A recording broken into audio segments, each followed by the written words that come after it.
ਵਿਧਾਨ ਸਭਾ ਚੋਣਾਂ ਤੋਂ ਪਹਿਲਾਂ ਸਾਰੀਆਂ ਹੀ ਸਿਆਸੀ ਪਾਰਟੀਆਂ ਵੱਲੋਂ ਵਪਾਰੀਆਂ ਨਾਲ ਮੁਲਾਕਾਤਾਂ ਕੀਤੀਆਂ ਜਾ ਰਹੀਆਂ ਹਨ। ਖਾਸ ਕਰਕੇ ਲੁਧਿਆਣਾ ਦੇ ਵਪਾਰੀਆਂ ਨਾਲ ਪਹਿਲਾਂ ਅਰਵਿੰਦ ਕੇਜਰੀਵਾਲ, ਫਿਰ ਸੁਖਬੀਰ ਬਾਦਲ ਤੇ ਹੁਣ ਮਨਪ੍ਰੀਤ ਬਾਦਲ ਵੱਲੋਂ ਮੁਲਾਕਾਤ ਕਰਕੇ ਉਹਨਾਂ ਦੀਆਂ ਮੁਸ਼ਕਲਾਂ ਅਤੇ ਉਹਨਾਂ ਦੇ ਹੱਲ ਕਰਨ ਦੇ ਦਾਅਵੇ ਕੀਤੇ ਜਾ ਰਹੇ ਹਨ। ਲੁਧਿਆਣਾ ਪਹੁੰਚੇ ਮਨਪ੍ਰੀਤ ਬਾਦਲ ਨੇ ਕਿਹਾ ਕਿ ਵਪਾਰੀਆਂ ਨੂੰ ਜੋ ਵੈਟ ਅਤੇ ਟੈਕਸ ਦੀਆਂ ਮੁਸ਼ਕਲਾਂ ਆ ਰਹੀਆਂ ਨੇ ਉਹਨਾਂ ਨੂੰ ਇੱਕ ਹਫ਼ਤੇ ਦੇ ਦੌਰਾਨ ਹੱਲ ਕਰ ਲਿਆ ਜਾਵੇਗਾ। ਇਸ ਦੇ ਨਾਲ ਹੀ ਫੋਕਲ ਪੁਆਇੰਟ ਵਿੱਚ ਇਨਫਰਾਸਟ੍ਰਕਚਰ ਨੂੰ ਸੁਧਾਰਨ ਦੇ ਲਈ ਕੁੱਲ 45 ਕਰੋੜ ਰੁਪਏ ਦਾ ਬਜਟ ਰੱਖਿਆ ਗਿਆ ਹੈ, ਜਿਸ ਨਾਲ ਲੁਧਿਆਣਾ ਦੇ ਫੋਕਲ ਪੁਆਇੰਟ ਦੇ ਹਾਲਾਤ ਸੁਧਾਰੇ ਜਾਣਗੇ। ਇਸ ਦੌਰਾਨ ਮਨਪ੍ਰੀਤ ਬਾਦਲ ਨੂੰ ਜਦੋਂ ਕੈਪਟਨ ਸੰਬੰਧੀ ਸਵਾਲ ਪੁੱਛਿਆ ਗਿਆ ਤਾਂ ਉਹਨਾਂ ਨੇ ਕਿਹਾ ਕਿ ਕੈਪਟਨ ਅਮਰਿੰਦਰ ਸਿੰਘ ਪੁਰਾਣੀ ਜਨਰੇਸ਼ਨ ਦੇ ਹਨ। ਸਮੇਂ ਦੇ ਨਾਲ ਬਦਲਾਵ ਜ਼ਰੂਰੀ ਹੈ ਅਤੇ ਹੁਣ ਨਵੇਂ ਤੇ ਫਰੈਸ਼ ਆਈਡੀਆਜ਼ ਦੀ ਪੰਜਾਬ ਨੂੰ ਲੋੜ ਹੈ। ਇੱਕ ਪਾਸੇ ਜਿੱਥੇ ਮਨਪ੍ਰੀਤ ਬਾਦਲ ਨੇ ਵਪਾਰੀਆਂ ਦੀ ਮੁਸ਼ਕਲਾਂ ਜਲਦ ਹੱਲ ਕਰਨ ਦਾ ਵਾਅਦਾ ਕੀਤਾ, ਉੱਥੇ ਹੀ ਉਹਨਾਂ ਨੇ ਬਿਜਲੀ ਦੇ ਮੁੱਦੇ ਤੇ ਵੀ ਗੱਲ ਕੀਤੀ। ਉਹਨਾਂ ਨੇ ਕਿਹਾ ਕਿ ਅੱਜ ਕੋਲੇ ਦੀ ਸਮੱਸਿਆ ਤੋਂ ਪੂਰਾ ਦੇਸ਼ ਜੂਝ ਰਿਹਾ ਹੈ। ਕੌਮਾਂਤਰੀ ਪੱਧਰ ਤੇ ਕੋਲੇ ਦੀਆਂ ਕੀਮਤਾਂ ਵਿੱਚ ਭਾਰੀ ਵਾਧਾ ਹੋਇਆ ਹੈ, ਪਰ ਇਸ ਦੇ ਬਾਵਜੂਦ ਸਰਕਾਰ ਦੀ ਇਹ ਕੋਸ਼ਿਸ਼ ਹੈ ਕਿ ਘੱਟ ਤੋਂ ਘੱਟ ਬਿਜਲੀ ਕੱਟ ਲਗਾਏ ਜਾਣ। ਉਹਨਾਂ ਕਿਹਾ ਕਿ ਸਰਕਾਰ ਬਾਹਰੋਂ ਮਹਿੰਗੀ ਬਿਜਲੀ ਵੀ ਖਰੀਦ ਰਹੀ ਹੈ। ਨਾਲ ਹੀ ਉਹਨਾਂ ਨੇ ਇਹ ਵੀ ਕਿਹਾ ਕਿ ਪੁਰਾਣੀ ਸਰਕਾਰਾਂ ਵੱਲੋਂ ਕਰਜ਼ੇ ਦਾ ਜੋ ਬੋਝ ਉਹਨਾਂ ਦੇ ਸਿਰ ਤੇ ਪਾਇਆ ਗਿਆ, ਸਰਕਾਰ ਉਸ ਨਾਲ ਨਜਿੱਠ ਰਹੀ ਹੈ ਅਤੇ ਆਪਣੇ ਖਰਚੇ ਘਟਾ ਕੇ ਆਮਦਨ ਵਧਾਉਣ ਦੀ ਕੋਸ਼ਿਸ਼ ਕਰ ਰਹੀ ਹੈ। ਵਿੱਤ ਮੰਤਰੀ ਮਨਪ੍ਰੀਤ ਬਾਦਲ ਨੇ ਲੁਧਿਆਣਾ ਦੇ ਵਿੱਚ ਇਹ ਐਲਾਨ ਕੀਤਾ ਕਿ ਦੀਵਾਲੀ ਤੱਕ ਉਹ ਕੈਬਨਿਟ ਦੇ ਨਾਲ ਰਿਵਿਊ ਮੀਟਿੰਗ ਕਰਕੇ ਜਲਦ ਆਮ ਲੋਕਾਂ ਨੂੰ ਬਿਜਲੀ ਬਿੱਲਾਂ ਵਿੱਚ ਕੋਈ ਰਾਹਤ ਜ਼ਰੂਰ ਦੇਣਗੇ। ਉਹਨਾਂ ਕਿਹਾ ਕਿ ਹਾਲਾਂਕਿ ਉਹ ਰਾਹਤ ਕੀ ਹੋਵੇਗੀ, ਕਿਵੇਂ ਮਿਲੇਗੀ, ਇਸ ਦਾ ਉਹ ਐਲਾਨ ਨਹੀਂ ਕਰ ਸਕਦੇ ਕਿਉਂਕਿ ਰਿਵਿਊ ਕਰਨ ਤੋਂ ਬਾਅਦ ਹੀ ਇਸ ਸੰਬੰਧੀ ਫੈਸਲਾ ਜ਼ਰੂਰ ਲਿਆ ਜਾਵੇਗਾ।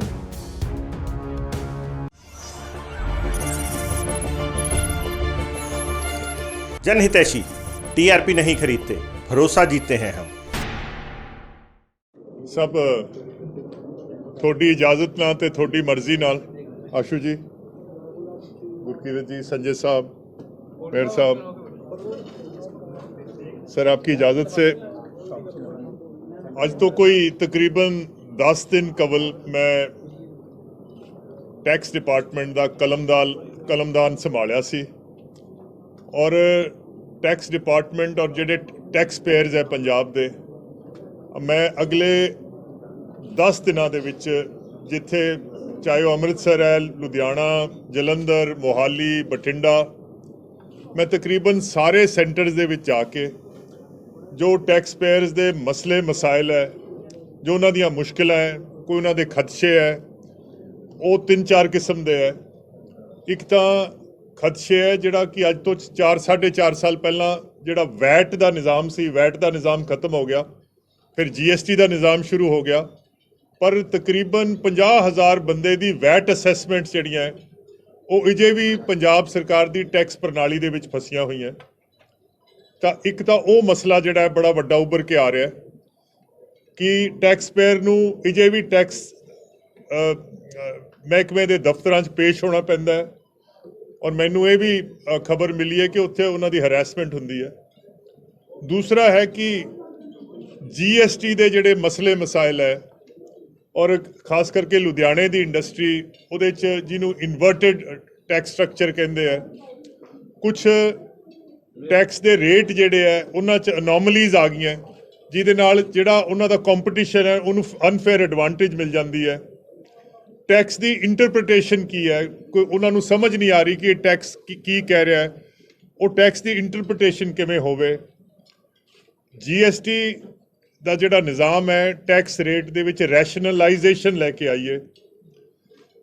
ਔਰ ਤੀਸਰਾ ਹੈ ਕਿ ਟੈਕਸ ਡਿਪਾਰਟਮੈਂਟ ਦੇ ਵਿੱਚ ਜਿਹੜਾ ਵੀ ਟੈਕਸ ਪੇਅਰ ਹੈ ਉਹਨੂੰ ਕਿਸੇ ETO ਦੇ ਸਾਹਮਣੇ, ਕਿਸੇ ਇੰਸਪੈਕਟਰ ਦੇ ਸਾਹਮਣੇ ਪੇਸ਼ ਨਾ ਹੋਣਾ ਪਵੇ, ਫੇਸਲੈਸ ਹੋ ਜਾਏ। ਜਿੰਨੀ ਟੈਕਸੇਸ਼ਨ ਦੇ ਵਿੱਚ ਟੈਕਸ ਡਿਪਾਰਟਮੈਂਟ ਦਾ ਬਿਲਕੁਲ ਰੋਲ ਜਿਹੜਾ ਹੈ ਉਹ ਫੇਸਲੈਸ ਹੋ ਜਾਏ। ਮਤਲਬ ਕਿ ਜਿਹੜਾ ਲੁਧਿਆਣੇ ਦਾ ਵਾਰਡ ਹੈ, ਲੁਧਿਆਣੇ ਦਾ ਵਾਰਡ ਜਿਹੜਾ ਅਸੈਸੀ ਹੈ ਉਹਨੂੰ ਇਹ ਨਹੀਂ ਪਤਾ ਮੇਰਾ ਟੈਕਸ ਕੌਣ ਅਸੈਸ ਕਰ ਰਿਹਾ, ਉਹ ਮਲੋਟ ਜਾ ਕੇ ਹੋ ਰਿਹਾ, ਅਬੋਹਰ ਜਾ ਕੇ ਜਾ ਰਿਹਾ, ਅਬੋਹਰ ਵਾਲੇ ਦਾ ਸੰਗਰੂਰ ਹੋ ਰਿਹਾ, ਤਾਂ ਕਿ ਕਿਸੇ ਬੰਦੇ ਨੂੰ ਟੈਕਸ ਦਫ਼ਤਰ ਨਾ ਜਾਣਾ ਪਵੇ। ਮੋਬਾਈਲ ਵਿੰਗ ਜਿਹੜੇ ਹੈ ਸਟੇਟ ਦੇ ਉਹਨਾਂ ਦੀ ਜਿਹੜੀ ਹਰੈਸਮੈਂਟ ਹੈ ਉਹ ਖਤਮ ਹੋਵੇ ਔਰ ਜਿਹੜਾ ਟੈਕਸ ਕਲੈਕਸ਼ਨ ਹੈ ਉਹ ਡੇਟਾ ਐਨਾਲਿਟਿਕਸ ਨਾਲ, ਉਹ ਡੇਟਾ ਇੰਟੈਲੀਜੈਂਸ ਦੇ ਨਾਲ ਇਕੱਠਾ ਹੋਵੇ। ਸੋ ਇਹ ਸਾਰੀਆਂ ਮੁਸ਼ਕਿਲਾਂ, ਇਸ ਤੋਂ ਇਲਾਵਾ ਟੈਕਸ ਤੋਂ ਇਲਾਵਾ ਜਿਹੜੀ ਇੰਡਸਟਰੀ ਦੀ ਹੋਰ ਮੁਸ਼ਕਿਲ ਹੈ, ਚਾਹੇ ਉਹ ਬਿਜਲੀ ਬੋਰਡ ਦੇ ਇਤਬਾਰ ਨਾਲ ਹੈ, ਉਹ ਕੋਈ ਇਨਹਾਂਸਮੈਂਟ ਦੇ ਇਹਨਾਂ ਦੇ ਕੇਸ ਹੈ ਉਹਨਾਂ ਦੇ ਇਤਬਾਰ ਨਾਲ ਹੈ, ਜਾਂ ਕੋਈ ਇੱਥੋਂ ਦਾ ਲੁਧਿਆਣੇ ਦੇ ਫੋਕਲ ਪੁਆਇੰਟ ਹੈ ਉਹਨਾਂ ਦੇ ਇਨਫਰਾਸਟ੍ਰਕਚਰ ਦੀ ਗੱਲ ਹੈ, ਕੁਛ ਲੋਕਲ ਗਵਰਨਮੈਂਟ ਦੇ ਤੇ ਜਿਹੜੇ ਸਾਡਾ ਅਰਬਨ ਅਫੇਅਰ ਉਹਨਾਂ ਦੇ ਬਾਈਲਾਜ਼ ਦੀ ਗੱਲ ਹੈ। ਉਹ ਸਾਰੀਆਂ ਮੈਂ ਪਿਛਲੇ 2-2.5 ਘੰਟਿਆਂ 'ਚ, ਔਰ ਮੇਰੇ ਨਾਲ ਇੰਡਸਟਰੀਜ਼ ਮਿਨਿਸਟਰ ਗੁਰਕੀਰਤ ਸਿੰਘ ਕੋਟਲੀ ਸਾਹਿਬ, ਉਹ ਵੀ ਅਸੀਂ ਇਕੱਠੇ ਸੀ, ਸਾਰੇ MLA ਵਗੈਰਾ ਸੀ, ਆਸ਼ੂ ਜੀ, ਇਹ ਸਾਰੀਆਂ ਮੈਂ ਚੀਜ਼ਾਂ ਸਮਝ ਲਈਆਂ ਔਰ ਅਗਲੀ ਕੈਬਨਿਟ ਮੀਟਿੰਗ ਦੇ ਵਿੱਚ ਇਹ ਸਾਰੇ ਮਸਲੇ ਜਿਹੜੇ ਹੈ, ਜਿਹਨੂੰ ਪੰਜਾਬੀ 'ਚ ਕਹਿੰਦੇ ਹੈ ਕੱਪੜ ਛਾਨ, ਥ੍ਰੈਡਬੇਅਰ, ਦਿਸ ਵਿਲ ਬੀ ਡਿਸਕਸ ਥ੍ਰੈਡਬੇਅਰ, ਔਰ ਦੀਵਾਲੀ ਤੋਂ ਪਹਿਲਾਂ ਇਹ ਸਾਰੇ ਮਸਲਿਆਂ ਦਾ ਕੋਈ ਨਾ ਕੋਈ ਮੁਸਤਕਿਲ ਹੱਲ, ਪਰਮਾਨੈਂਟ ਹੱਲ ਜਿਹੜਾ ਹੈ, ਇਹ ਸਰਦਾਰ ਚਰਨਜੀਤ ਸਿੰਘ ਚੰਨੀ ਸਾਹਿਬ ਦੀ ਸਰਕਾਰ 'ਚ ਅਸੀਂ ਕਰਨ ਜਾ ਰਹੇ ਹਾਂ। ਮੇਰਾ ਅੱਜ ਲੁਧਿਆਣੇ ਆਉਣ ਦਾ ਇਹੀ ਮਕਸਦ ਸੀ ਕਿ ਇਹ ਸਾਰੇ ਜਿਹੜੇ ਮਾਮਲਾਤ ਹੈ, ਜਿਹੜੇ ਪੰਜਾਬ ਦੀ ਇੰਡਸਟਰੀ ਤੇਜ਼ੀ ਨਾਲ ਵੱਧ ਸਕੇ, ਕਾਰੋਬਾਰ ਦਾ ਪਹੀਆ ਤੇਜ਼ੀ ਨਾਲ ਚੱਲ ਸਕੇ, ਕਾਰਖਾਨੇ ਦੀਆਂ ਉਦਾਸ ਚਿਮਨੀਆਂ 'ਚ ਇੱਕ ਵਾਰੀ ਧੂੰਆਂ ਫੇਰ ਨਿਕਲ ਸਕੇ, ਔਰ ਜਿਹੜੀਆਂ ਬਹਾਰਾਂ ਪੰਜਾਬ ਤੋਂ ਰੁੱਸ ਕੇ ਚਲੀਆਂ ਗਈਆਂ ਸੀ, ਉਹ ਬਹਾਰਾਂ ਪੰਜਾਬ ਦੇ ਵਿੱਚ ਇੱਕ ਵਾਰੀ ਫੇਰ ਲੌਟ ਕੇ ਆਉਣ। ਅੱਜ ਮੈਂ ਉਸ ਮਕਸਦ ਨਾਲ ਅੱਜ ਮੈਂ ਲੁਧਿਆਣਾ ਸ਼ਹਿਰ ਆਇਆ ਸੀ। ਸ਼ੁਰੂਆਤ ਲੁਧਿਆਣੇ ਤੋਂ ਹੈ ਔਰ ਅਗਲੇ ਹਫਤੇ ਦੇ ਵਿੱਚ ਸਾਰੇ ਪੰਜਾਬ ਦੇ ਮੇਜਰ ਇੰਡਸਟਰੀਅਲ ਤੇ ਟ੍ਰੇਡਿੰਗ ਸੈਂਟਰਸ ਦੇ ਵਿੱਚ ਜਾ ਕੇ, ਔਰ ਦੀਵਾਲੀ ਤੋਂ ਪਹਿਲਾਂ ਚਾਹੇ ਉਹ OTS ਦੀ ਸ਼ਕਲ ਦੇ ਵਿੱਚ ਜਾਂ ਕਿਸੇ ਕੰਸੈਸ਼ਨ ਦੀ ਸ਼ਕਲ ਦੇ ਵਿੱਚ ਜਾਂ ਇੰਟਰਪ੍ਰੀਟੇਸ਼ਨ ਦੀ ਸ਼ਕਲ ਦੇ ਵਿੱਚ, ਤਾਂ ਕਿ ਇੰਡਸਟਰੀਜ਼ ਜਿਹੜਾ ਪੰਜਾਬ ਦੀ ਇੰਡਸਟਰੀ ਹੈ, ਸਨਅਤਕਾਰ ਹੈ, ਕਾਰੋਬਾਰੀ ਵਪਾਰੀ ਹੈ, ਔਰ ਮੈਂ ਸਮਝਦਾ ਕਿ ਜੇ ਵਪਾਰ ਹੈ ਤਾਂ ਸਰਕਾਰ ਹੈ। ਜੇ ਪੰਜਾਬ ਦਾ ਦਿਲ ਧੜਕਦਾ ਹੈ, ਚਾਹੇ ਉਹ ਇੰਪਲੋਇਮੈਂਟ ਦੇ ਇਤਬਾਰ ਨਾਲ ਕਹਿ ਦਈਏ ਜਾਂ ਉਹ ਟੈਕਸ ਰੈਵਨਿਊਜ਼, ਤਾਂ ਉਹਦੀ ਮੇਜਰ ਕੰਟਰੀਬਿਊਸ਼ਨ ਜਿਹੜੀ ਇੰਡਸਟਰੀ ਦੀ ਹੈ, ਔਰ ਜਿਹਨੂੰ ਅੰਗਰੇਜ਼ੀ 'ਚ ਕਹਿੰਦੇ ਆ ਈਜ਼ ਆਫ ਡੂਇੰਗ ਬਿਜ਼ਨਸ, ਇਹ ਜਿੰਨੀ ਅਸੀਂ ਈਜ਼ ਆਫ ਡੂਇੰਗ ਬਿਜ਼ਨਸ ਬਿਹਤਰ ਤੋਂ ਬਿਹਤਰ ਬਣਾ ਸਕਾਂਗੇ, ਇਸ ਮਕਸਦ ਨਾਲ ਤੇ ਇਸ ਉਦੇਸ਼ ਨਾਲ ਅੱਜ ਤੁਹਾਡੇ ਸ਼ਹਿਰ ਆਏ ਸੀ। ਲੁਧਿਆਣੇ ਦੀ ਜਿੰਨੀ ਵੀ ਪ੍ਰੈਸ ਕੋਰ ਤੁਸੀਂ ਹਾਜ਼ਰ ਹੋ, ਤੁਹਾਡਾ ਬਹੁਤ ਧੰਨਵਾਦ ਕਿ ਤੁਸੀਂ ਜ਼ਹਿਮਤ ਕੀਤੀ, ਤੁਸੀਂ ਖੇਚਲ ਕੀਤੀ ਅੱਜ ਇਸ ਪ੍ਰੈਸ ਬਰੀਫਿੰਗ 'ਚ ਆਉਣ ਦੀ।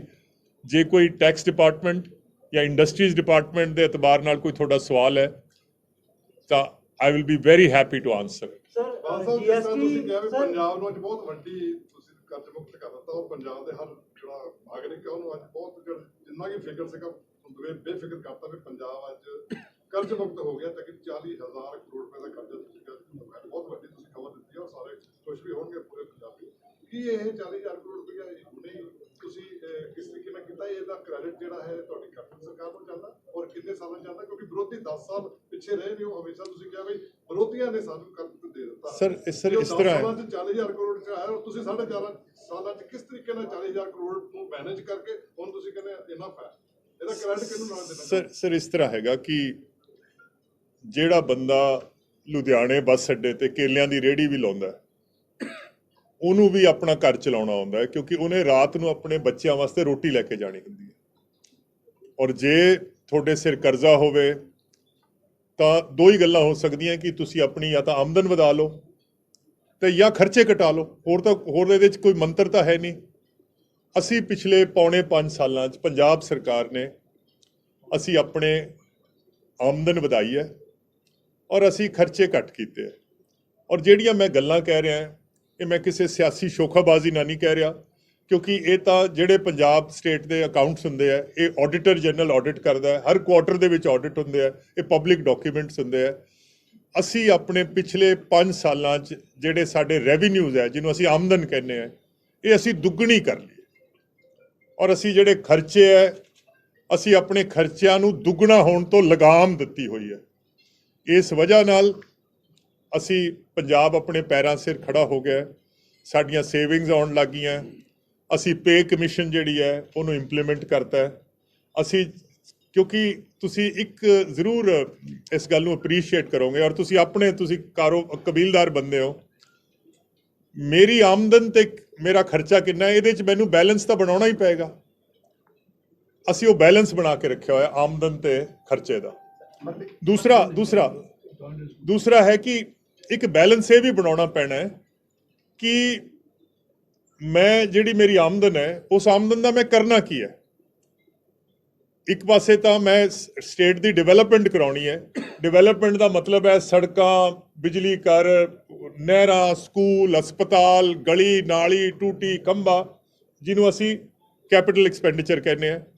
ਪਰ ਮੈਨੂੰ ਇਸ ਗੱਲ ਦਾ ਵੀ ਅਹਿਸਾਸ ਹੈ ਕਿ ਇੱਕ ਪੰਜਾਬ ਦੇ ਵਿੱਚ ਐਸਾ ਤਬਕਾ ਵੀ ਹੈ ਜਿਹੜਾ ਸੁਬਾਹ ਉੱਠਦਾ ਔਰ ਇਹ ਖੂਹ ਪੱਟਣ ਲੱਗ ਜਾਂਦਾ, ਔਰ ਜਦੋਂ ਸ਼ਾਮ ਹੁੰਦੀ ਹੈ, ਜੇ ਖੂਹ ਪੱਟਿਆ ਗਿਆ ਤਾਂ ਉਸ ਖੂਹ 'ਚੋਂ ਉਹਨੇ ਪਾਣੀ ਪੀਣਾ, ਜੇ ਖੂਹ ਨਾ ਪੱਟਿਆ ਗਿਆ ਤਾਂ ਉਹ ਤੋਂ ਪਾਣੀ ਨਹੀਂ ਪੀਤਾ ਜਾਣਾ, ਉਹ ਪਿਆਸੇ ਪੇਟ ਉਹ ਸੋਏਗਾ, ਜਿਹਨੂੰ ਲੋਕ ਭਲਾਈ ਦੇ ਕੰਮ ਕਹਿੰਦੇ ਆ। ਔਰ ਇਹ ਜਿਸ ਸਰਕਾਰ 'ਚ ਅਸੀਂ ਕੰਮ ਕਰ ਰਹੇ ਹਾਂ, ਅਸੀਂ ਮਸਲਨ ਬੁਢਾਪਾ ਪੈਨਸ਼ਨ, ਸ਼ਗਨ ਸਕੀਮ, ਫ੍ਰੀ ਜਿਹੜੇ ਬੱਸ ਟਰੈਵਲ, ਇਸ ਤੋਂ ਇਲਾਵਾ ਜਿਹੜੇ ਬਿਜਲੀ ਦੇ ਬਿੱਲ ਮਾਫ ਕੀਤੇ, ਹੋਰ ਕੰਸੈਸ਼ਨ ਦਿੱਤੀ, ਇਹਦਾ ਵੀ ਇੱਕ ਬੈਲੈਂਸ ਬਣਾਉਣਾ ਪੈਣਾ। ਔਰ ਉਸੇ ਸਵਾਲ ਦਾ ਜਵਾਬ ਹੈ ਕਿ ਪੰਜਾਬ ਦੇ ਕੁਝ ਸ਼ਾਰਟ ਟਰਮ ਗੋਲਸ ਹੈ, ਪਰ ਸਾਡੇ ਲੌਂਗ ਟਰਮ ਗੋਲਸ ਵੀ ਹੈ। ਪੰਜਾਬ ਨੇ ਅੱਜ ਤੋਂ 10 ਸਾਲ 20 ਸਾਲ 30 ਸਾਲ ਉਹਦਾ ਵੀ ਬੈਲੈਂਸ। ਸੋ ਥੋੜਾ ਜੇ ਮੈਂ ਸਵਾਲ ਦਾ ਜਵਾਬ ਦੇਵਾਂ, ਇੱਕ ਬੈਲੈਂਸ ਬਣਾਉਣ ਦੀ ਕੋਸ਼ਿਸ਼ ਕੀਤੀ, ਔਰ ਇਹ ਵਜ੍ਹਾ ਹੈ ਕਿ ਪੰਜਾਬ ਅੱਜ ਫੇਰ ਅਸੀਂ ਸਾਡਾ ਕੋਈ ਓਵਰਡਰਾਫਟ ਹੈ ਨਹੀਂ, ਅਸੀਂ ਕਿਸੇ ਦੀਆਂ ਦੇਣਦਾਰੀਆਂ ਨਹੀਂ ਦੇਣੀਆਂ, ਔਰ ਅਸੀਂ ਇਸ ਹੈਸੀਅਤ ਤੇ ਔਕਾਤ 'ਚ ਆ ਗਏ ਹਾਂ ਕਿ ਅਸੀਂ ਲੋਕਾਂ ਨੂੰ, ਖਾਸ ਕਰਕੇ ਲੋਕ ਭਲਾਈ ਦੇ ਕੰਮਾਂ 'ਚ ਅਸੀਂ ਕੰਸੈਸ਼ਨ ਦੇਣ ਲੱਗ ਗਏ। ਆਪ ਬਤਾ ਸਰ, ਜਦੋਂ ਸਾਡੀ ਕਾਂਗਰਸ ਦੀ ਸਰਕਾਰ ਜੋ ਬਣੀ ਸੀਗੀ, ਉਸ ਵੇਲੇ ਤੁਸੀਂ ਇੱਕ ਪ੍ਰੈਸ ਕਾਨਫਰੰਸ ਕਰਕੇ ਆ ਗਿਆ ਸੀ ਕਿ ਪਿਛਲੀ ਸਰਕਾਰ ਨੇ ਸਾਡੇ ਤੇ ਕਰਜ਼ਾ ਛੱਡ ਕੇ ਗਈ ਹੈ, ਇੱਕ ਵੱਡਾ ਕਰਜ਼ਾ ਸਾਡੇ ਤੇ ਛੱਡਿਆ ਗਿਆ। ਉਹ ਕਰਜ਼ਾ ਹੁਣ ਜਦੋਂ ਸਰਕਾਰ ਹੁਣ ਫਿਰ ਦੁਆਰਤੀ ਇਲੈਕਸ਼ਨ ਹੋਣ ਜਾ ਰਹੇ ਨੇ, ਇਹ ਕਰਜ਼ਾ ਸਾਡੇ ਦੇ ਉੱਤੇ ਵਧਿਆ ਵਾ ਜਾਂ ਘਟਿਆ ਵਾ, ਜਾਂ ਅਸੀਂ ਉੱਥੇ ਖੜੇ ਹਾਂ? ਸਭ ਇਹ ਕਰਜ਼ਾ ਜਿਹੜਾ ਹੈ ਓਵਰਆਲ ਤਾਂ ਵਧਿਆ, ਬਟ ਪਰਸੈਂਟੇਜ ਦੇ ਹਿਸਾਬ ਨਾਲ, ਸਾਡੀ ਆਮਦਨ ਦੇ ਹਿਸਾਬ ਨਾਲ ਘਟਿਆ। ਮੈਂ ਤੁਹਾਨੂੰ ਇੱਕ ਐਗਜ਼ਾਮਪਲ ਦਿੰਦਾ ਹੈ ਕਿ ਮੇਰੇ ਘਰੇ ਜਿਹੜਾ ਆਦਮੀ ਮੇਰਾ ਰੋਟੀ ਪਕਾਉਂਦਾ ਹੈ ਜਾਂ ਮੇਰੀ ਸੇਵਾ ਕਰਦਾ ਹੈ, ਉਸ ਬੰਦੇ ਨੂੰ ਤਾਂ ਜੇ 50,000 ਰੁਪਏ ਦਾ ਉਹਦੇ ਤੇ ਕਰਜ਼ਾ ਹੋਵੇ ਤਾਂ ਉਹਨੂੰ ਬਹੁਤ ਵੱਡੀ ਰਕਮ ਲੱਗੇਗੀ। ਪਰ ਜੇ ਮਨਪ੍ਰੀਤ ਦੇ ਉੱਤੇ ਲੱਖ ਰੁਪਇਆ ਵੀ ਕਰਜ਼ਾ ਹੈ ਮੇਰੇ ਆਪ ਦੇ ਉੱਤੇ, ਕਿਉਂਕਿ ਮੈਂ ਜ਼ਮੀਨਾਂ ਵਾਲਾ ਆਦਮੀ ਹੈ, ਤਾਂ ਮੈਨੂੰ ਉਹ ਘੱਟ ਲੱਗੇਗਾ। ਸੋ ਜਿਹੜਾ ਪੰਜਾਬ ਦਾ ਕਰਜ਼ਾ ਜਿਹੜਾ ਹੈ ਓਵਰਆਲ ਪੰਜਾਬ ਦੀ ਆਮਦਨ ਨਾਲ ਤਾਂ ਉਹਦੀ ਪਰਸੈਂਟੇਜ ਥੱਲੇ ਗਈ ਹੈ, ਬਟ ਰਕਮ ਜਿਹੜੀ ਹੈ ਉਹ ਤਾਂ ਵਧੀ ਹੈ। Sir, what is the total amount involved in that? What is the total involved in that? 2,75,000 crore ਕਰਜ਼ਾ ਹੈ ਪੰਜਾਬ ਦਾ, ਜਿਹਦੇ ਵਿੱਚੋਂ 40,000 ਤਾਂ ਸਾਨੂੰ ਯਕਮੁਸ਼ਤ ਪਹਿਲੇ ਦਿਨ ਹੀ ਟੱਕਰ ਗਿਆ ਸੀ। ਮਨਪ੍ਰੀਤ ਜੀ ਦੀ ਬੈਲੈਂਸ ਬਣਾਉਣ ਲਈ ਛੱਡ ਕੇ ਕਿੰਨਾ ਗਏ ਸੀ ਜੀ ਕਰਜ਼ਾ? ਅਕਾਲੀ ਦਲ ਵਾਲੇ ਕਿੰਨਾ ਛੱਡ ਕੇ 2 ਲੱਖ ਦੇ ਤਕਰੀਬਨ ਕਰੋੜ ਛੱਡ ਕੇ ਗਏ ਸੀ, ਔਰ 40,000 ਇਹ ਜਿਹੜਾ ਸਾਨੂੰ ਐਡੀਸ਼ਨਲ ਸਾਨੂੰ ਮਿਲ ਗਿਆ। ਸਰ, ਜਿਹੜੀ ਆਪਾਂ ਫੈਸਿਲਿਟੀ ਦੇ ਕਿਹੜੀ ਤਰੀਕ ਤੱਕ ਇਹ ਅਮਾਉਂਟ ਹੈ? ਸਭ ਇਹ ਆਡਿਟਡ ਰਿਜ਼ਲਟਸ ਹੈ, ਤੁਹਾਨੂੰ ਕਿਸੇ ਵੀ ਪਬਲਿਕ ਡਾਕੂਮੈਂਟ ਚੋਂ ਮਿਲ ਜਾਣਾ। ਸਰ ਇੱਕ ਬਾਰ ਕਰ ਲੈ। ਸਰ, ਆਪਣਾ ਜੋ ਤੁਸੀਂ ਬੈਲੈਂਸ ਬਣਾਉਣ ਦੀ ਗੱਲ ਕਰ ਰਹੇ ਹੋ, ਸਰ ਇਹ 'ਚ ਆਪਣੀ ਆਮਦਨ ਵਧੀ ਹੈ ਕਿ ਆਪਾਂ ਖਰਚਾ ਘਟਾਇਆ ਜੀ? ਕਿੱਦਾਂ ਬੈਲੈਂਸ? ਸਰ ਆਮਦਨ ਦੁੱਗਣੀ ਕਰ ਲਈ ਹੈ। ਆਮਦਨ ਦੇਖੋ, ਖਰਚੇ ਵੀ ਤਾਂ ਵਧੇ, ਪਰ ਖਰਚੇ ਦੁੱਗਣੇ ਨਹੀਂ ਵਧੇ। ਖਰਚੇ ਤਾਂ ਵਧਣਗੇ ਕਿਉਂਕਿ ਹਰ ਸਾਲ ਸੈਲਰੀਜ਼ ਵੱਧਦੀਆਂ, ਇਨਕਰੀਮੈਂਟ ਲੱਗਦੇ ਹੈ, ਡੀਏ ਲੱਗਦਾ ਹੈ, ਹਰ ਚੀਜ਼ ਲੱਗਦੀ ਹੈ, ਬਟ ਅਸੀਂ ਆਪਣੀ ਆਮਦਨ ਦੁੱਗਣੀ ਕਰ ਲਈ ਹੈ, ਖਰਚੇ ਦੁੱਗਣੇ ਨਹੀਂ ਹੋਣ ਦਿੱਤੇ। ਇਸ ਵਜ੍ਹਾ ਨਾਲ ਸਾਨੂੰ ਓਵਰਡਰਾਫਟ 'ਚ ਨਹੀਂ ਜਾਣਾ ਪਿਆ, ਅਸੀਂ ਸਿੰਕਿੰਗ ਫੰਡ ਕ੍ਰੀਏਟ ਕਰ ਲਿਆ।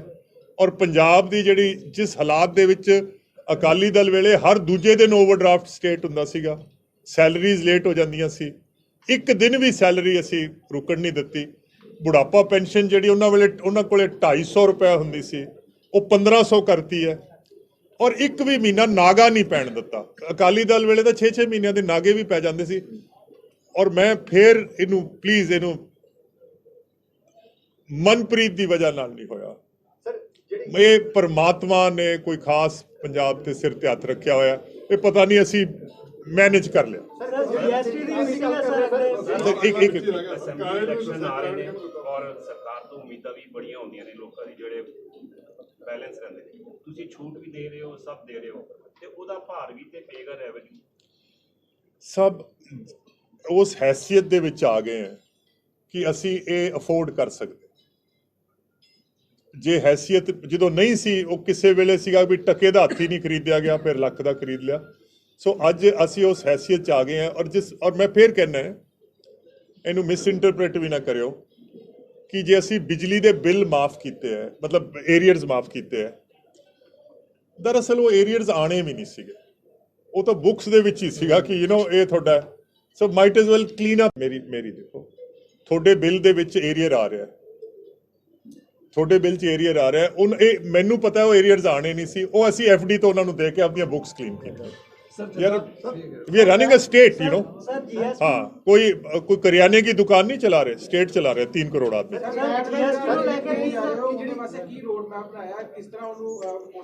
सब ਅਸੀਂ ਸਰ ਮੈਂ ਜੇ ਮੇਰੇ ਰੱਬ ਨੂੰ ਮਨਜ਼ੂਰ ਹੋਇਆ ਤਾਂ 7 ਦਿਨਾਂ ਦੇ ਵਿੱਚ ਜਿਹੜੇ ਤਕਰੀਬਨ 50,000 ਟੈਕਸ ਪੇਅਰ ਅਸੈਸਿਸ ਹੈਗੇ, ਔਰ ਜਿਹੜੇ ਵੈਟ, ਕਿਉਂਕਿ ਦੇਖੋ ਗੱਲ ਇਹ ਹੈ ਕਿ 50,000 ਬੰਦਾ ਤੁਹਾਡੇ ਸਰਕਾਰੀ ਦਫ਼ਤਰਾਂ ਦੇ ਚੱਕਰ ਕੱਟ ਰਿਹਾ ਔਰ ਉਹਨਾਂ ਤੋਂ ਪੈਸੇ ਲੈਣੇ ਤੁਸੀਂ 350 ਕਰੋੜ, 40,000 ਬੰਦੇ ਤੋਂ ਤੁਸੀਂ 50 ਕਰੋੜ ਰੁਪਏ ਲੈਣਾ। ਇਹ ਹੁਣ ਤੁਸੀਂ ਦੱਸੋ, ਜੇ ਤੁਸੀਂ ਵੀ ਟੈਕਸ ਮਿਨਿਸਟਰ ਹੁੰਦੇ, ਤੁਸੀਂ ਇਹਦਾ ਕੀ 50 ਕਰੋੜ ਪਿੱਛੇ 40,000 ਬੰਦਾ ਔਰ ਤੁਹਾਡੀ ਇੱਕ ਫੌਜ ਬੈਠੀ ਹੈ ਜਿਹੜੀ ਉਹਨਾਂ ਨੂੰ ਰੋਜ਼ ਡੀਲ ਕਰ ਰਹੀ ਹੈ, ਉਹ ਫੌਜ ਨੂੰ ਉੱਥੋਂ ਪਰੇ ਕਰਕੇ ਕਿਸੇ ਹੋਰ ਕੰਮ ਚਲਾਓ ਤਾਂ ਕਿ ਟੈਕਸ ਵਧੇ। ਨੌਲੇਜ ਆਈ ਸਾਨੂੰ ਕਿ 5 ਸਾਲ ਤੋਂ ਬਾਅਦ ਮਤਲਬ ਕਿ ਇਹ ਕਿਤਾਬਾਂ ਬੁੱਕਸ ਵਗੈਰਾ ਮੇਨਟੇਨ ਕਰਨ ਦੀ ਲੋੜ ਨਹੀਂ ਪੈਂਦੀ, ਪਰ ਇਹ ਤਾਂ ਹੁਣ 2014 ਪਿਛਲੇ ਕਾਫੀ लंबे समय तो कईयों को तो रिकॉर्ड ही नहीं है। सर मैं उसका बता रहा हूँ कि 1 हफ्ते के अंदर अंदर इसको हम सब सफाया कर देंगे। कैबिनेट में आज जो मुझे बातें पता चली हैं उसके हिसाब से we will find a solution to this कि असी वैट वाले सिस्टम तो ये जिहड़ी लैगेसी इशूज़ है, पुराने केस चलते पे है, ਇਹ ਸਰਕਾਰ ਦਾ ਵੀ ਹਿੱਤ 'ਚ ਨਹੀਂ ਹੈ ਕਿ ਸਰਕਾਰ ਦਾ ਐਡੀ ਵੱਡੀ ਅਫਸਰਸ਼ਾਹੀ ਉਹ ਪੁਰਾਣੇ 14-15 ਦੇ ਕੇਸ ਡੀਲ ਕਰ ਰਹੀ ਹੈ। ਅਸੀਂ ਅਗਲੀ ਕੈਬਨਿਟ ਮੀਟਿੰਗ ਕਰਕੇ ਇਹਨਾਂ ਨੂੰ ਖਤਮ ਕਰਨ ਦੀ ਕੋਸ਼ਿਸ਼ ਕਰਾਂਗੇ। ਸਭ ਮੀਟਿੰਗ ਦੇ ਵਿੱਚ ਇੱਕ ਗੱਲ ਕਹੀ ਸੀਗੀ ਵੀ ਜਿਹੜੇ ਇੰਡਸਟਰੀਅਲਿਸਟ ਹੈਗੇ ਨੇ ਜਾਂ ਟੈਕਸ ਭਰਨ ਵਾਲੇ ਬੰਦੇ ਨੇ ਉਹਨਾਂ ਨੂੰ ਦਫ਼ਤਰਾਂ 'ਚ ਧੱਕੇ ਨਾ ਖਾਣੇ ਪੈਣ, ਉਹਦੇ ਵਾਸਤੇ ਕਰੋਗੇ ਕੀ ਸਰ? ਇੱਕ ਲਾਈਨ ਤੁਸੀਂ ਬੋਲੀ। ਸਰ मैं ये चाहना है कि टैक्स असेसमेंट जो पंजाब में है ਉਹ ਫੇਸਲੈਸ ਹੋ ਜਾਏ, ਕਿਸੇ ਬੰਦੇ ਨੂੰ ਟੈਕਸ ਦੇ ਦਫ਼ਤਰ 'ਚ ਨਾ ਜਾਣਾ ਪਵੇ, ਔਰ ਜਿਹੜਾ ਬੰਦਾ ਅਸੈਸੀ ਹੈ ਉਹਨੂੰ ਇਹ ਨਾ ਪਤਾ ਹੋਵੇ ਮੇਰਾ ਅਸੈਸਰ ਕੌਣ ਹੈ, ਔਰ ਜੇ ਕਿਤੇ ਕਿਸੇ ਨਾਲ ਕੋਈ ਮੀਟਿੰਗ ਵੀ ਹੋਵੇ ਤਾਂ ਉਹ ਇਲੈਕਟ੍ਰੋਨਿਕ ਮੀਟਿੰਗ ਹੋਵੇ, ਔਰ ਇੱਕ ਮਿੰਟ ਸੁਣ ਲਓ, ਔਰ ਉਹਦਾ ਰਿਕਾਰਡ ਰੱਖਿਆ ਜਾਵੇ ਤਾਂ ਕਿ ਜਿਹੜਾ ਉਹਦਾ ਸੀਨੀਅਰ ਹੈ ਜਾਂ ਮੈਂ ਅਸੈਸ ਕਰ ਸਕਾਂ ਕਿ ਫਲਾਣੇ ਬੰਦੇ ਨੇ ਜਵਾਬ ਕੀ ਦਿੱਤਾ, ਸੋ ਦੈਟ ਜਿਹੜੀ ਇਹ ਡਿਸਕ੍ਰਿਸ਼ਨ ਹੈ ਇਹ ਖਤਮ ਹੋਣੀ ਚਾਹੀਦੀ ਹੈ। GST ਨੂੰ ਲੈ ਕੇ ਪੰਜਾਬ ਦੇ ਵਿੱਚ ਤੁਸੀਂ ਗੱਲ ਕੀਤੀ ਹੈ, ਵੈਸਟ ਪੰਜਾਬ ਦੇ ਵਿੱਚ ਸਾਰੇ ਉਦਯੋਗਪਤੀਆਂ ਨੇ ਆਪਣੀ ਸਮੱਸਿਆ ਦੱਸੀਆਂ। ਸਭ ਤੋਂ ਵੱਡੀ ਸਮੱਸਿਆ ਉਹ ਵੀ ਦਿਖਾਓ ਕਹਿੰਦੇ ਤੁਸੀਂ ਕਿੱਦਾਂ ਪੰਜਾਬ ਗਵਰਨਮੈਂਟ ਇੰਪਰੈਸਡ ਕਰ ਸਕਦੀ ਹੈ ਬਾਹਰ ਦੇ ਜਿਹੜੇ ਵੱਡੇ ਉਦਯੋਗਪਤੀ ਆ, ਔਰ ਕਿਸ ਤਰ੍ਹਾਂ ਫੋਰਨ ਦੇ ਇਨਵੈਸਟਮੈਂਟਸ ਨੂੰ ਤੁਸੀਂ ਕਰ ਸਕਦੇ ਹੋ, ਕਿਉਂਕਿ ਕਹਿੰਦੇ ਇਨਫਰਾਸਟ੍ਰਕਚਰ ਦੀ ਕਮੀ ਹੈ, এনवायरमेंट ਦੀ ਕਮੀ ਹੈ, ਔਰ ਪ੍ਰੋ ਇੰਡਸਟਰੀਜ਼ ਨੂੰ ਮਾਹੌਲ ਕਿਸ ਤਰ੍ਹਾਂ ਦੇਵੋਗੇ ਤੁਸੀਂ? ਸਭ ਅੱਜ ਦੇ ਟਾਈਮ ਜਿਹੜਾ ਸ਼ਾਰਟ ਰਹਿ ਗਿਆ। Also these regular rail roko Bharat Bandh and industry is in hardship because nobody is coming from outside. चलो ये तो this is a phenomena which has only taken place in the last 12 months, but मैं आपको बड़ी जिम्मेवारी से और बड़े वसूख से एक बात कहना चाहता हूँ कि पिछले 4.5 साल में पंजाब में 80,000 करोड़ की इन्वेस्टमेंट ग्राउंडेड है। प्लीज इसको फिर से एक बार नोट कर लें। और कोविड के दौरान भी ਸਾਡੇ ਕੋਲੇ 20,000 ਕਰੋੜ ਦੀ ਇਨਵੈਸਟਮੈਂਟ ਆਈ, ਉਹਦਾ ਇਹਦਾ ਮੈਂ ਬ੍ਰੇਕਅਪ ਵੀ ਤੁਹਾਨੂੰ ਮੈਂ SMS ਕਰ ਦੂੰਗਾ। 22,000 24,000 ਕਰੋੜ ਤਾਂ ਰਿਫਾਈਨਰੀ ਦੀ ਆਈ, ਪੈਪਸੀ ਪਲਾਂਟ ਆਇਆ, ਫੋਰਜਿੰਗਸ ਆਈਆਂ ਪੰਜਾਬ ਦੇ ਵਿੱਚ। This has been the best 4.5 years। ਔਰ ਮੇਰੀ ਇੱਕ ਹੋਰ ਵੀ ਬੇਨਤੀ ਹੈ ਕਿ ਪੰਜਾਬ ਅੱਜ ਵੀ ਇਨਵੈਸਟਮੈਂਟ ਜਾਂ ਇਨਫਰਾਸਟ੍ਰਕਚਰ ਦੇ ਹਿਸਾਬ ਨਾਲ ਇਟਸ ਅ ਗੁੱਡ ਸਟੇਟ। ਤੁਸੀਂ ਬਿਹਾਰ ਦੀ ਗੱਲ ਕਰਦੇ ਹੋ, ਮੱਧ ਪ੍ਰਦੇਸ਼ ਕਿਤੇ ਜਾ ਕੇ ਦੇਖੋ, ਉੱਥੇ ਵੀ ਇਨਫਰਾਸਟ੍ਰਕਚਰ ਇੰਨਾ ਬਿਹਤਰ ਨਹੀਂ ਹੈ ਜਿੰਨਾ ਕਿ ਸੋਚਿਆ, ਔਰ ਪੰਜਾਬੀ ਜਿਹੜਾ ਹੈ ਉਹ ਪੰਜਾਬ 'ਚ ਇਨਵੈਸਟ ਕਰਦਾ ਹੈ। ਔਰ ਅੱਜ ਸਾਡੀ ਜਿਹੜੇ ਸਭ ਤੋਂ ਵੱਡੀ ਪ੍ਰਾਇੋਰਟੀ ਹੈ ਉਹ ਹੈ ਕਿ ਜਿਹੜਾ ਇੰਡਸਟਰੀਅਲਿਸਟ ਅੱਜ ਪੰਜਾਬ 'ਚ ਕੰਮ ਕਰ ਰਿਹਾ, ਜਿੱਦਣ ਉਹਨੂੰ ਸਹੂਲਤ ਮਿਲ ਗਈ ਔਰ ਜਿੱਦਣ ਉਹਨੂੰ ਲੱਗਿਆ ਕਿ ਸਾਡਾ ਕੰਮ, ਸਾਡੇ ਮਾਮਲਾਤ ਠੀਕ ਹੈ, ਬਾਹਰਲੀ ਇਨਵੈਸਟਮੈਂਟ ਖੁਦ ਬੇ ਖੁਦ ਚੱਲ ਕੇ ਆਏਗੀ, ਬਟ ਮੇਨ ਪ੍ਰਾਇੋਰਿਟੀ ਇਜ਼ ਐਗਜ਼ਿਸਟਿੰਗ ਜਿਹੜਾ ਹੈ ਉਹਨੂੰ ਈਜ਼ ਆਫ ਡੂਇੰਗ ਬਿਜ਼ਨਸ ਤੇ। सर बारी बारी कर लो, बारी बारी कर लो यार, सब ऐसे करो, ऐसे करो, ऐसे करो, सब ऐसे। मैं एक मिनट, सब आप जो भी सवाल करो उसको 2-3 हिस्से चाहे बना लो, but then again you are again there are 3 people asking, I have to give time to others। Sir जिन्होंने नहीं सवाल पूछा वो पूछ ले पहले। ਬਿਜਲੀ ਦੇ ਇਸ਼ੂ ਤੇ ਕੀ ਕਰ ਰਹੇ? सॉरी ਬਿਜਲੀ ਦੇ ਇਸ਼ੂ ਤੇ ਕੀ ਕਰ ਰਹੇ? ਪਾਵਰ ਕੱਟ ਬੜੇ ਲੱਗ ਰਹੇ ਅੱਜ। ਸਭ ਇਹ ਬਦਕਿਸਮਤੀ ਹੈ ਕਿ ਜਿਹੜੀ ਕੋਲ ਇੰਡੀਆ ਹੈ, ਜਿੱਥੋਂ ਸਾਰਾ ਕੋਇਲਾ ਆ ਰਿਹਾ, ਉਹਨਾਂ ਦੀਆਂ ਖਾਨਾਂ ਦੇ ਵਿੱਚ ਬਰਸਾਤ ਹੋਣ ਕਰਕੇ ਖਾਨਾਂ ਪਾਣੀ ਨਾਲ ਭਰ ਗਈਆਂ। ਕੋਇਲੇ ਦੀ ਇੰਟਰਨੈਸ਼ਨਲ ਸਕੇਲ ਤੇ, ਜਿਹੜੀ ਇੰਟਰਨੈਸ਼ਨਲ ਸਟੇਜ ਤੇ ਕੋਇਲੇ ਦੀ ਕੀਮਤ ਦੁੱਗਣੀ ਜਾਂ 2.5 ਗੁਣਾ ਹੋ ਗਈ ਹੈ। ਕੋਵਿਡ ਦਾ ਦੌਰ ਖਤਮ ਹੋਣ ਨਾਲ ਇੰਡਸਟਰੀ ਦੀ ਡਿਮਾਂਡ ਜਾਂ ਕਮਰਸ਼ੀਅਲ ਡਿਮਾਂਡ ਵੱਧ ਗਈ ਹੈ। ਅੱਜ ਕੋਲੇ ਦੀ ਸ਼ਾਰਟੇਜ ਆਈ ਹੋਈ ਹੈ। ਬਾਵਜੂਦ ਇਸ ਦੇ ਪੰਜਾਬ 'ਚ ਅਸੀਂ ਮੇਨਟੇਨ ਕੀਤਾ ਕਿ ਘੱਟ ਤੋਂ ਘੱਟ ਪਾਵਰ ਕੱਟਸ ਲੱਗਣ। ਤੁਸੀਂ ਇਹ ਵੀ ਸਾਡੀ ਇਹ ਸਾਡਾ ਅਲਮੀਆ ਜਾਂ ਪ੍ਰੋਬਲਮ ਇਹ ਹੈ ਕਿ 80% of power in Punjab is generated through ਕੋਲ। ਸਾਡੇ ਕੋਲ ਸਟੇਸ਼ਨਸ ਹੈਗੇ, ਕੋਇਲਾ ਆ ਨਹੀਂ ਰਿਹਾ। ਔਰ ਜੇ ਤੁਸੀਂ ਆਪਣੀਆਂ ਅੱਖਾਂ ਬੰਦ ਕਰਕੇ ਹਿੰਦੁਸਤਾਨ ਦਾ ਨਕਸ਼ਾ ਦੇਖੋ ਤਾਂ ਕੋਲੇ ਦੀਆਂ ਖਾਨਾਂ ਤੋਂ ਜੇ ਕੋਈ ਸਭ ਤੋਂ ਦੂਰ ਕੋਈ ਜਗ੍ਹਾ ਹੈਗੀ ਤਾਂ ਉਹ ਪੰਜਾਬ ਹੈ, ਕਿਉਂਕਿ ਜੰਮੂ ਕਸ਼ਮੀਰ ਤੇ ਹਿਮਾਚਲ ਨੂੰ ਤਾਂ ਹਾਈਡਰੋ ਨਾਲ ਚੱਲ ਜਾਂਦਾ ਹੈ। ਬਾਵਜੂਦ ਇਸ ਦੇ ਚਾਹੇ ਅਸੀਂ 12-14 ਰੁਪਏ ਤੱਕ ਵੀ ਬਿਜਲੀ ਖਰੀਦ ਰਹੇ ਪਰ ਯੂਨਿਟ, ਅਸੀਂ ਕੋਸ਼ਿਸ਼ ਕੀਤੀ ਹੈ ਕਿ ਅਨਇੰਟਰਪਟਡ ਪੰਜਾਬ ਦੇ ਵਿੱਚ ਸਪਲਾਈ ਹੋਵੇ। ਔਰ ਜੋ ਮੈਂ ਅਖਬਾਰ 'ਚ ਪੜ੍ਹ ਰਿਹਾ ਕਿ ਕੋਇਲੇ ਦੀ ਸਿਚੁਏਸ਼ਨ ਜਿਹੜੀ ਹੈ ਉਹ ਹਰ ਰੋਜ਼ ਜਾਂ ਹਰ ਘੰਟੇ ਦੇ ਇਤਬਾਰ ਨਾਲ ਉਹ ਇੰਪਰੂਵ ਹੋ ਰਹੀ ਹੈ, and I hope this improves. But ਇਹ ਪ੍ਰੋਬਲਮ ਤੁਹਾਡੇ ਸਾਹਮਣੇ ਹੈ ਕਿ ਸਾਡੇ ਕੋਲੇ 30 ਦਿਨਾਂ ਦੇ ਸਟਾਕ ਸੀਗੇ, ਉਹ ਡਿਪਲੀਟ ਹੁੰਦੇ ਅੱਜ 2 ਦਿਨਾਂ ਦੇ ਰਹਿ ਗਏ ਹੈ।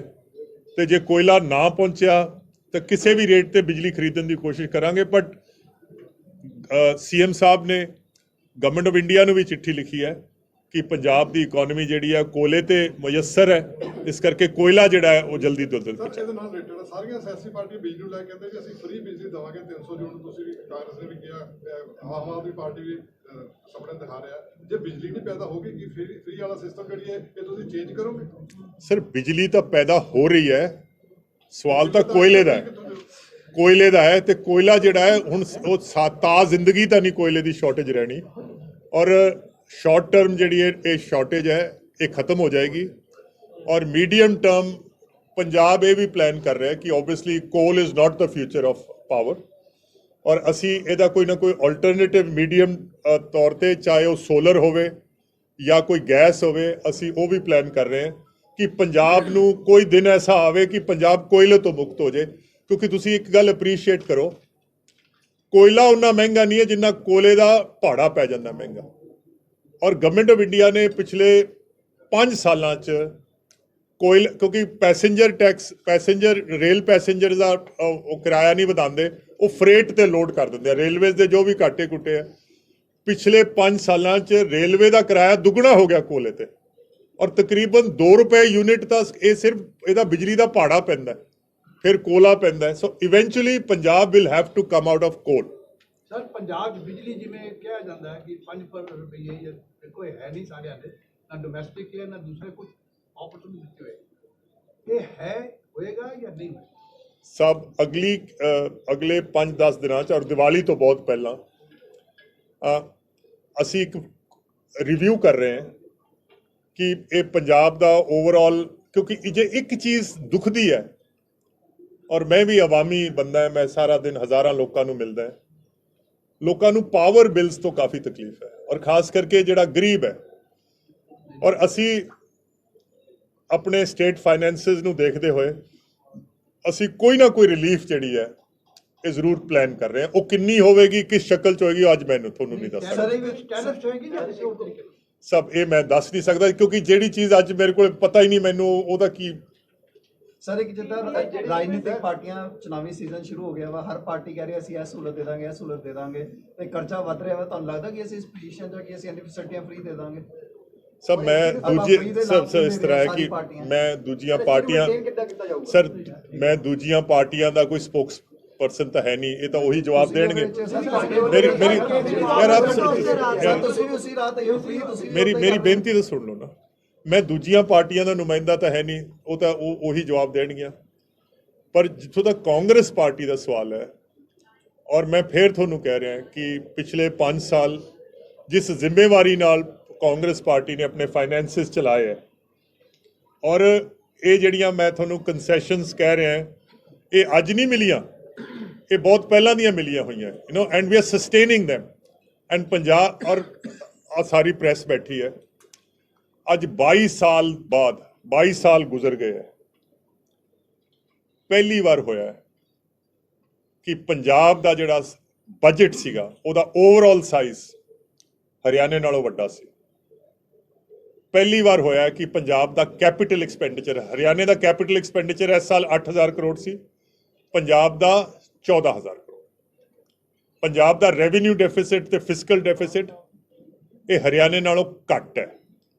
ਇਸ ਤੋਂ ਵੱਡੀ ਮੈਂ ਤੁਹਾਨੂੰ ਕੀ ਸਰਟੀਫਿਕੇਟ ਦੇ ਸਕਦਾ ਕਿ ਅਸੀਂ ਜ਼ਿੰਮੇਵਾਰੀ ਨਾਲ ਇਹ ਸਰਕਾਰ ਚਲਾਈ ਹੈ, ਔਰ ਜੇ ਕੋਈ ਅੱਗੇ ਤੋਂ ਵੀ ਕੰਸੈਸ਼ਨਸ ਦੇਵਾਂਗੇ ਉਨੇ ਹੀ ਪੈਰ ਅਸੀਂ ਆਪਣੇ ਫੈਲਾਵਾਂਗੇ ਜਿੰਨੀ ਸਾਡੇ ਕੋਲੇ ਚਾਦਰ ਹੈ, ਚਾਦਰ ਤੋਂ ਬਾਹਰ ਪੈਰ ਨਹੀਂ ਨਿਕਲਦੇ। ਸਭ ਆਪ ਬੋਲੋ ਸਰ, ਜਿਹੜੇ ਅਗਲੀ ਟਰਮ ਸ਼ੁਰੂ ਹੋਣੀ ਹੈ ਉਸ ਤੋਂ ਪਹਿਲਾਂ ਕੀ ਅਸੀਂ 2,70,000 ਕਰੋੜ ਦਾ ਜਿਹੜਾ ਕਰਜ਼ਾ ਹੈ ਉਸ ਤੋਂ ਅਸੀਂ ਮੁਕਤ ਹੋ ਜਾਾਂਗੇ, ਜਾਂ ਅਗਲੇ ਟਰਮ 'ਚ ਇਹੀ ਕਰਜ਼ਾ ਆਪਾਂ ਅੱਗੇ ਲੈ ਕੇ ਜਾ ਰਹੇ ਹਾਂ? ਸਭ ਦੇਖੋ, ਇਹ ਤਾਂ ਕਿਉਂਕਿ ਹੋ ਸਕਦਾ ਤੁਹਾਨੂੰ ਫਾਈਨੈਂਸ ਦੇ ਵਿੱਚ ਦਿਲਚਸਪੀ ਨਾ ਹੋਵੇ, 2,70,000 ਕਰੋੜ ਦਾ ਕਰਜ਼ਾ ਯਕਮੁਸ਼ਤ ਨਹੀਂ ਖਤਮ ਹੁੰਦਾ, ਔਰ ਕਰਜ਼ਾ ਅਸੀਂ ਕਿੰਨਾ ਲੈ ਸਕਦੇ ਹਾਂ ਇਹ ਵੀ ਸਾਡੇ ਤੇ ਨਹੀਂ ਕਿ ਅਸੀਂ ਕਰਜ਼ਾ ਕਿੰਨਾ ਲੈਣਾ ਹੈ। ਇਹ ਗਵਰਨਮੈਂਟ ਆਫ ਇੰਡੀਆ ਜਾਂ ਰਿਜ਼ਰਵ ਬੈਂਕ ਆਫ ਇੰਡੀਆ ਜਾਂ ਫਾਈਨੈਂਸ ਕਮਿਸ਼ਨ ਉਹ ਮੁਕਰਰ ਕਰਦੀ ਹੈ ਕਿ ਪੰਜਾਬ ਉਨਾ ਹੀ ਕਰਜ਼ਾ ਲੈ ਸਕਦਾ ਜਿੰਨਾ ਉਹ ਸਰਵਿਸ ਕਰ ਸਕਦਾ, ਇਸ ਤੋਂ ਜ਼ਿਆਦਾ ਨਹੀਂ ਲੈ ਸਕਦੇ। ਹਾਲਾਂਕਿ ਇਸ ਸਾਲ ਕਿਉਂਕਿ ਕੋਵਿਡ ਦੀ ਵਜ੍ਹਾ ਨਾਲ ਗਵਰਨਮੈਂਟ ਆਫ ਇੰਡੀਆ ਨੇ ਕਰਜ਼ਾ ਲੈਣ ਤੇ ਕੁਝ 1.5-2% GDP ਦਾ ਰਿਲੈਕਸੇਸ਼ਨ ਦਿੱਤੀ ਸੀ, ਅਸੀਂ ਕਰਜ਼ਾ ਹੋਰ, ਪਰ ਮੈਂ ਉਹ ਰਿਲੈਕਸੇਸ਼ਨ ਅਵੇਲ ਨਹੀਂ ਕਰ ਰਿਹਾ, ਸਾਡਾ ਕੰਮ ਚੱਲ ਰਿਹਾ।